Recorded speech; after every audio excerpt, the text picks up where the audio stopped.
paysage africain. Bonjour à tous et bienvenue dans un conte ancestral, une histoire qui nous vient des profondeurs de la sagesse africaine. C'est le récit de l'épervier, de la poule et d'une petite aiguille dont le destin allait changer la vie de bien des générations.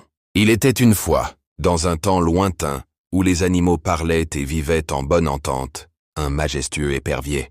Il n'était pas seulement un roi des cieux, mais aussi un tailleur d'une habileté rare. Son trésor le plus précieux, l'instrument de son art, était une aiguille fine et brillante, capable de coudre les plus beaux habits. Un jour, l'épervier dut entreprendre un long voyage. Il s'approcha de la poule, son amie de toujours, connue pour sa gentillesse et parfois son étourderie. « Chère poule, dit-il d'une voix grave, je te confie mon aiguille, mon bien le plus précieux.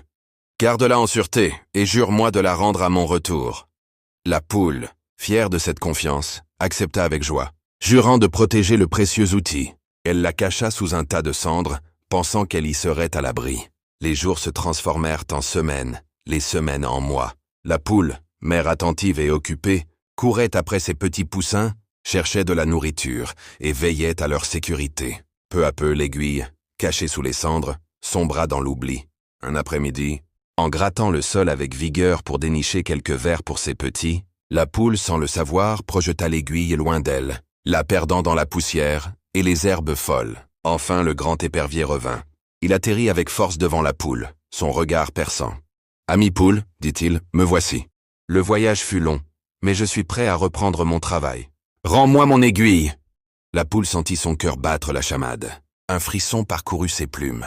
Prise de panique, elle se mit à gratter la terre avec une énergie désespérée. Elle remua les cendres, fouilla chaque recoin de sa cour. Mais l'aiguille, introuvable, perdue, évaporée.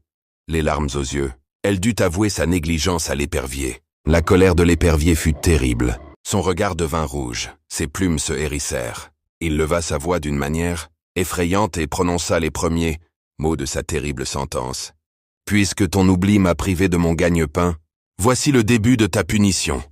Tu passeras tes jours à gratter la terre, sans relâche, à la recherche de mon aiguille perdue. » Fin de la première partie. Le châtiment de la poule sera-t-il seulement de chercher quelle est la terrible suite de la vengeance de l'épervier? Si cette histoire vous a captivé, abonnez-vous tout de suite et activez la cloche pour ne pas manquer la deuxième partie, qui arrive très bientôt.